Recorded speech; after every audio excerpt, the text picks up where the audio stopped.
Yamahia koto whānau. So my assignment is around Western education system being a suppressive system. So that's the Western neoliberal education system that we're seeing at the moment, specifically in primary as well as secondary going into tertiary.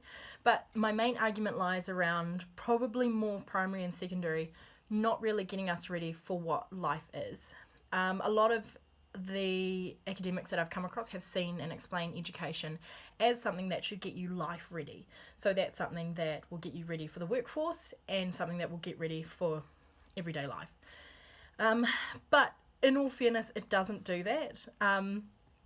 So I think if we're first to break down the education system, we first need to know what it looks like and what is built up inside it and what helps to make it what it is. So I'm just going to quickly pass you over to my friend who's helped me out today, and she'll be able to explain it for you, what the perfect education system looks like. Thanks.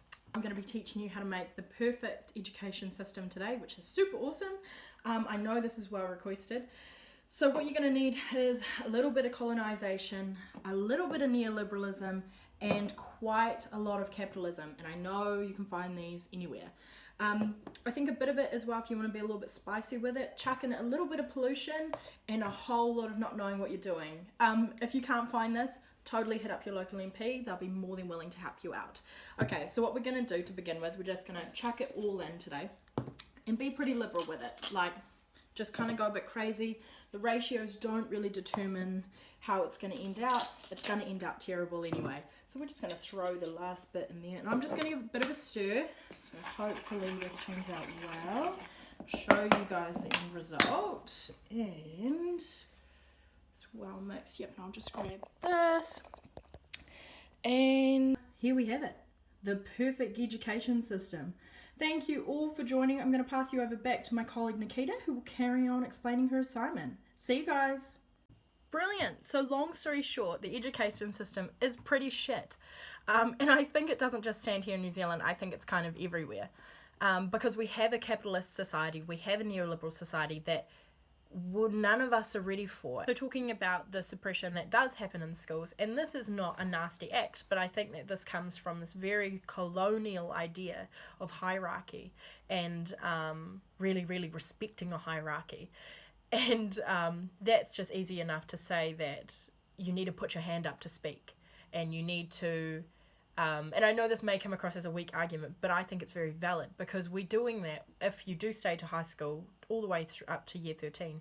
You've done that for years of your life, and then you're brought into a system or a working system where you need to be able to speak for yourself, and you need to be eloquent enough to have really great debates or talk through your rights as a worker or understand your rights as a worker and be able to speak up. But this is something that isn't really endorsed in primary and secondary, especially not the ones that I went to, and I think that's a tale for a lot of people.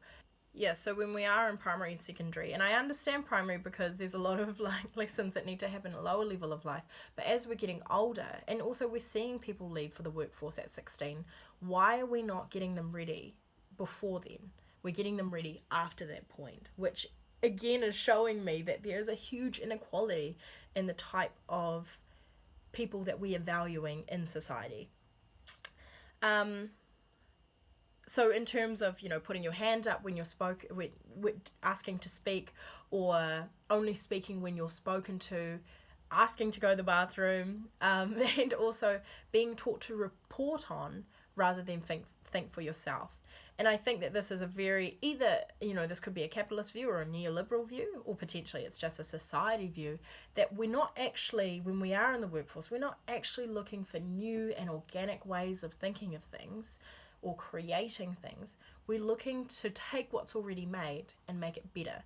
And that's cool innovation. But I think when we're living in a dying world and we're just creating more iPhones and more computers and stripping places of their natural resources in order for our own self-gain, when we could potentially look in a whole nother way, we're being taught to only make slight changes, not huge impacts. As a whole, I don't think that the system is necessarily broken. I think that it's genuinely built this way. And it's built this way because people don't know what they're doing. And I think we need to be okay with not knowing what we're doing, because no one knows. We can't answer one person and ask what we're doing here on Earth for. My second thing is there does need to be a huge government haul over the education system. And I know this has been spoken about quite a lot with Labour, but I think this needs to be a national thing and maybe an international thing, where we are thinking about the type of schooling that we are giving to our kids and, you know, the future that is going to come forward. Because the world looks scary. It is bleak. The world is dying. We're leaving people with incorrect skills in how to look after themselves.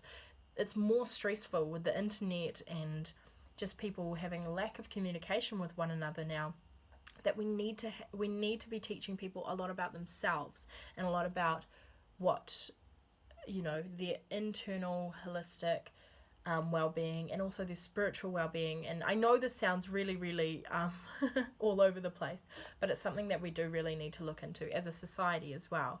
So we're strengthening people with the right ideals and how to move forward as amazing people, also how to look after themselves and their societies around them, as well as making a really good financial,